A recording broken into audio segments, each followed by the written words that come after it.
अस्सलाम वालेकुम, मैं हूं दिलाज। आप देख रहे हैं मेरा यूट्यूब चैनल। नाजरीन, बात करूंगा अभी यूरोप के बाद बरतानिया और अब अमरीका। मैथ्यू मिलर गुज़िश्ता 4 सालों से बाइडन इंतज़ामिया के तर्जुमान हैं। 3 सालों से 2.5 सालों से वो क्वेश्चंस डक कर रहे हैं पाकिस्तान के मुतल्लिक, पाकिस्तान में इंसानी हकूक़ के खिलाफ वर्जी से मुतल्लिक। कल आखिरकार अमेरिका की जानिब से एक बयान जारी हो गया है। बरतानिया ने बयान क्यों जारी किया, बरतानिया को क्या फॉरेन ऑफिस की तरफ से गारंटी दी गई थी, उस पर बात करूंगा। और ये सिर्फ मिलिट्री ट्रायल तक महदूद नहीं है। इमरान खान को रिहा करो, ये कैंपेन जोर पकड़ना शुरू हो गई है। साथ साथ एक टाउट सहाफ़ी की गीदड़ भभकियों के बारे में बात करूंगा, एस्टेब्लिशमेंट की परेशानी की बात करूंगा। नाजरीन, किस्सा कुछ यूं है कि ज़ाती अना इंतकाम, इसके लिए पाकिस्तान के नौजवानों को मिलिट्री ट्रायल की भेंट चढ़ाया जा रहा है। हमारी ये जो कठपुतली हुकूमत है, जो बूट तले दबी हुकूमत है, ये भी बहुत खुश हैं, चाहते हैं कि मिलिट्री ट्रायल हो जाए। इमरान खान के मिलिट्री ट्रायल के भी बड़े नारे मारे गए थे। मैंने कुछ अर्सा पहले एक वीलॉग किया था जिसमें बताया था कि पाकिस्तान तकरीबन 27 इंटरनेशनल कन्वेंशंस का सिग्नेटरी है, जिसकी वजह से आपको GSP प्लस का स्टेटस मिला हुआ है यूरोपियन यूनियन की जानिब से। $7 to 8 बिलियन का फ़र्क डालता है ये स्टेटस हमारी एक्सपोर्ट्स के ऊपर एनुअली। तो इतना आसान नहीं होगा, लेकिन क्योंकि हमारे ताकतवर हल्के ये समझते हैं कि क्योंकि हम पाकिस्तान में बड़े ताकतवर हैं तो सारी दुनिया में भी ताकतवर हैं, और ज़ाती अनाद, ज़ाती इंतकाम, गुस्सा शायद अक्लों पर गालिब आ चुका था, इसलिए ये मिलिट्री ट्रायल किया गया। लोगों को बर्बाद किया गया, इस मिलिट्री ट्रायल में लोगों के साथ जुल्म किया गया। और पहले, सबसे पहले यूरोप ने, उसके बाद फिर बरतानिया ने, और अब अमेरिका ने भी जो है वो स्टेटमेंट जारी कर दिया। इसमें इंटरेस्टिंग चीज़ ये है कि सुबह के 6 बजे थे, शायद 6 साढ़े 6 बजे का टाइम था, जब अमेरिकन एम्बेसी, पाकिस्तान में अमेरिकन एम्बेसी ने तमाम सहाफ़ियों को ईमेल्स की। उन्होंने ईमेल्स भी की कि भाईजान ये स्टेटमेंट आ गई है मैथ्यू मिल्स की, तो ज़रा ये चला दे। मैथ्यू मिलर साहब ने क्या कहा, उन्होंने कहा जी, the United States is concern by the sentencing of Pakistani civilians in a military tribunal and calls upon Pakistani authority to respect the right to a fair trial and due process. तो जनाब आला, ये मैथ्यू मिल्स की statement एक आई है, ठीक है। उन्होंने कहा जी कि these military courts lack judicial independence, transparency and due process guarantees, ठीक है, जो उन्होंने जारी किया अपनी वेबसाइट के ऊपर। अब इससे क्या पता चलता है, एक चीज़ तो इससे ये पता चलती है कि भाईजान सारी दुनिया की तरह अमेरिका भी अब आकर खड़ा हो गया। अमेरिका जो पाकिस्तान में बदतरीन इंसानी हकूक़ की खिलाफ वर्जियों पर कुछ बोल नहीं रहा था, कोई अमेरिका की तरफ से बयान नहीं आ रहा था, अब एक वाज़िया बयान आ चुका है, एक तगड़ा बयान आ चुका है। गवर्नमेंट तो नहीं, अब हमारी इस्टेब्लिशमेंट को सोचना है उन्होंने आगे से क्या करना है। तो उन्होंने बड़ी जल्दी जल्दी कुछ सोचा है। हुआ कुछ यूं नाजरीन कि हमारे एक चीफ टाउट हैं, पाकिस्तान के पहले टाउट हैं, उन्होंने कहा जी मेरी कुछ पावरफुल क्वार्टर्स के साथ बात हुई है, यूके की स्टेटमेंट, तो मैंने जो सुना है मैं उसकी समरी बता देता हूँ। उन्होंने कहा जी UK will be better serve with minding its own business, इसलिए बरतानिया के हक में ये बेहतर है कि अपने काम से काम रखे, ठीक है, और गाज़ा और फ़लस्तीन के ऊपर अपनी आवाज़ उठाए, ये उठाए, और इंटरनल लीगल मामलात में हमारे मुदाखलत ना करे। पाकिस्तान नहीं सुनेगा ऐसी absurd and uncalled for political meddling, यानी कि ऐसी, क्या कह सकते हैं, एब्सर्ड को क्या कह सकते हैं, बेहुदा किस्म की सियासी मुदाखलत बर्दाश्त नहीं करेगा, ठीक है। और साथ साथ उन्होंने ये भी बताया कि भाईजान जो बरतानिया ने, उन्होंने मिसालें दी, ताने दिए कि बरतानिया में जब दंगे फसादात हुए थे, रेशल राइट्स हुए थे, तो बरतानिया ने तो अदालतें बना दी थी, देखें जी उनमें ट्राई हुए थे, उनमें तो बच्चे भी ट्राई हुए थे। इस चीफ टाउट को ये तक आइडिया नहीं है, जिसे ये बात कर रहे हैं उसको ये आइडिया नहीं, इतने अकल के अंधे हैं कि बरतानिया ने खसूसी अदालतें कायम की थी। आप एक मिलिट्री कोर्ट को इक्वेट कर रहे हो एक डेमोक्रेटिकली फॉर्म्ड कोर्ट के साथ, जहां पर स्पीडी ट्रायल ज़रूर किए गए थे, CCTV फुटेजेस की मदद से लोगों को पकड़ा गया था, लेकिन वो मिलिट्री कोर्ट नहीं थे। ड्यू प्रोसेस पूरा चला था, लोगों को सुना गया था, और ये बड़े ओपन ट्रायल थे, ये इस तरह छुपे हुए ट्रायल नहीं थे जहाँ पर अचानक से ही गड़म करके एक दिन पता चला मिलिट्री ट्रायल शुरू हो गया, अगले दिन पता चला जी ख़त्म हो गया, उससे अगले दिन आपको एक प्रेस रिलीज़ आती है तलत हुसैन साहब को, और वो प्रेस रिलीज़ जारी करके जो है बूट के नीचे दबे वही प्रेस रिलीज़ पढ़ चीख कर सुनाना चाहते हैं, सुनाना शुरू कर देते हैं, और साथ साथ ये बताना शुरू कर देते हैं भाईजान के देखें ये मिलिट्री ट्रायल हो गया है और तुने गए हैं और अब इमरान खान को नहीं छोड़ा जाएगा। तो ये खैर इस तरह का इनका है। अब देखें ट्रेंड कर रहा है दुनिया में इस टाइम पे, ट्रेंड क्या कर रहा है इस टाइम पे ट्रेंड ये कर रहा है, calls mount for Imran Khan release and fair trial in Pakistan.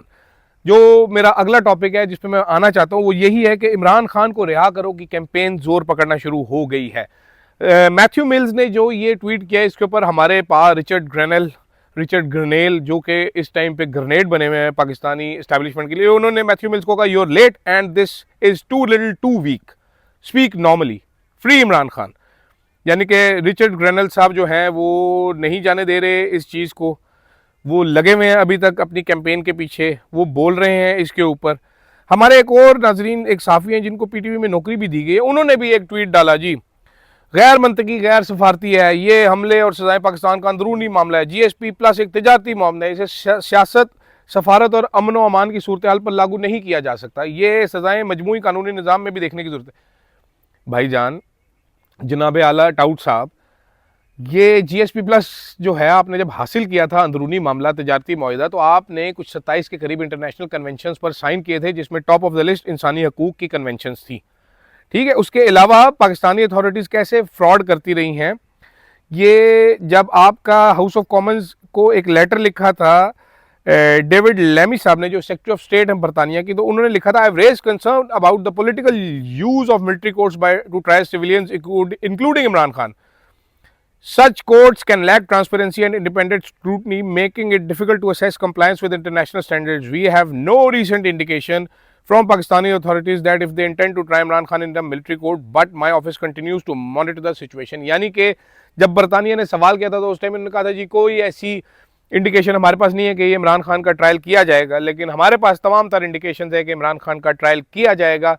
ये डड्डू कमेटी जो बनाई गई है जो कल मिली है जिसमें तहरीक इंसाफ के लीडरान सर झुकाए जा रहे थे, ये भी किसी काम नहीं आनी, यूजलेस कमेटी है। तहरीक इंसाफ को पता है, इमरान खान को पता है, जैसे कि कल हामिद मीर साहब भी कह रहे थे कि इमरान खान ने अगर रिहा होना होगा तो उसको इस कमेटी की जरूरत नहीं है, वो अपनी शराइत पे आना चाहता है इसलिए शायद रिहा नहीं हो रहा, वरना साल पहले मेरा कंसिस्टेंट चांस ये है कि इमरान खान को अगर रिहाई चाहिए थी तो साल पहले रिहाई हासिल कर लेता। इस टाइम सूरत हाल ये है, बरतानिया, यूरोप, अमरीका सब तरफ से कॉल्स आना शुरू हो गई है मिलिट्री ट्रायल्स के ऊपर। अमेरिका से तवातर से आ रही हैं कि इमरान खान को रिहा करो। रिचर्ड ग्रेनेल के साथ जो पाकिस्तानी पाक पैक के जो मेंबरान है कल तस्वीर भी जारी की है उन्होंने अपनी के भाईजान हम मिलकर लॉबी कर रहे हैं, हम इमरान खान की रिहाई के लिए काम कर रहे हैं।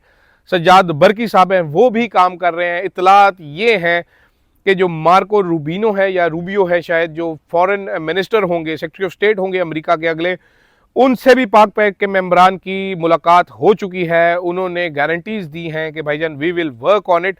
तो आपकी जो फस्तायत है एक अरसे के लिए ही चल सकती थी, मेरा ख्याल है वो उसका अंजाम नज़दीक नज़र आ रहा है। पाकिस्तानी अथॉरिटीज़ के लिए बेहतर है, जो बहुत सारे लोग इनको मशवरा दे रहे हैं जो ये सुन नहीं रहे, क्योंकि ज़ाती अना बहुत बड़ी है कि भाईजान इमरान खान के साथ मामला तय करें और रिहा करें, वरना जैसे मुशाहिद हुसैन सैयद साहब कह रहे हैं कि शर्मिंदगी ही आपका मुकद्दर होगा, शर्मिंदगी के अलावा आपके हिस्से में कुछ नहीं आएगा, क्योंकि अगर फ़ोन आएगा तो आप लेट जाएंगे। मेरा ये मानना है कि आप उल्टे लेट जाएंगे। इरशाद भट्टी साहब कहते हैं कि आप उल्टे लेटेंगे ना सर, बल्कि कहेंगे गाड़ी भी हमारे ऊपर से गुजार दो, ऐसा ही होगा।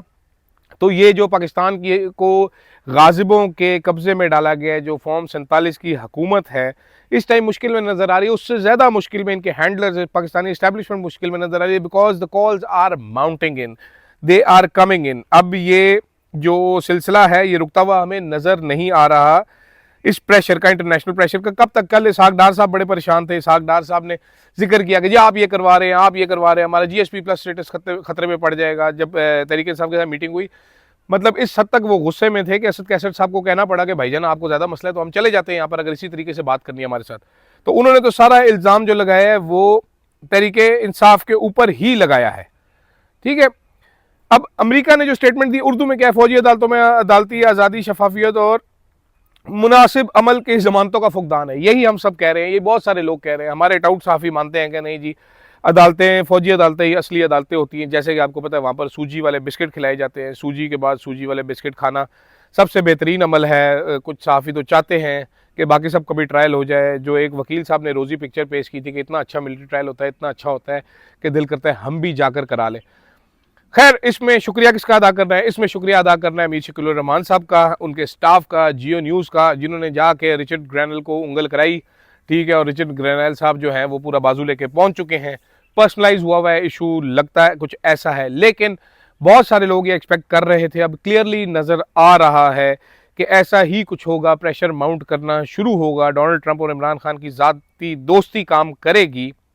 क्योंकि इससे पहले मुशाहिद हुसैन सईद साहब ये भी बता चुके हैं कि भाईजान क्लिंटन ने नवाज शरीफ को इसलिए निकलवाया क्योंकि ज़ाती ताल्लुक था, ज़ाती दोस्ती थी जो काम आई। तो अभी लगता है कुछ ऐसा है कि ट्रंप और इमरान खान के ताल्लुकात भी काम आएंगे, वरना जो फस्तायत पाकिस्तान में की जा रही है, जिस तरह की फस्तायत पाकिस्तान में की जा रही है, कोई बईद नहीं कि इमरान खान के साथ क्या किया जाए। पार्टी उनकी कोई भी प्रेशर माउंट करने से कासिर है। ऐसे में ओवरसीज़ पाकिस्तानी जिनको इमरान खान हमेशा गले लगाते रहे और ख्वाजा आसिफ जैसे लोग और नून लीग धुतकारते रहे, हमारे इस्टेब्लिशमेंट धुतकारती रही, वो अब मुंह देख रहे हैं। ओवरसीज़ पाकिस्तानी काम कर रहे हैं इमरान खान के लिए। आगे आगे देखिए होता है क्या। आज मजीद अपडेट्स आएंगी, रात को आती हैं जब रिचर्ड ग्रेनेल साहब जाग जाते हैं और ग्रेनेड मारना शुरू करते हैं। तो आज फिर टाउट सहाफ़ियों की चीखने का दिन है। एक हमारे जो तर्जुमान सहाफ़ी उनकी चीखने का दिन है। आज वो धमकियाँ लगाएंगे। कैसे? मेरी इत्तला ये है कि अब सुप्रीम कोर्ट के ज़रिए अगर ये प्रेशर बढ़ा तो सुप्रीम कोर्ट के ज़रिए मिलिट्री ट्रायल्स को रिवर्स किया जाएगा। अमीनुद्दीन साहब के जज्बात जाग जाएंगे, ईमान जाग जाएगा उनका, और वो कहेंगे ये कैसे हो गया, हमने इसका तो कहा नहीं था। जो लकूनाज हैं कुछ वो सामने नज़र आ रहे हैं। अटॉर्नी जनरल साहब की गारंटी थी, तो ये प्रेशर बढ़ेगा तो मिलिट्री ट्रायल से ऐसे जान छुड़ाई जाएगी। और मेरा नहीं ख्याल कि इस टाइम पे बहुत ही कोई बेवकूफ़ होगा जो इमरान खान का मिलिट्री ट्रायल करने की कोशिश करेगा, वरना ऐसे वक्त फ़िलहाल इमरान खान का मिलिट्री ट्रायल होता हुआ नज़र नहीं आ रहा। फिलहाल के लिए इतना ही, इजाज़त दीजिएगा। अल्लाह हाफ़िज़।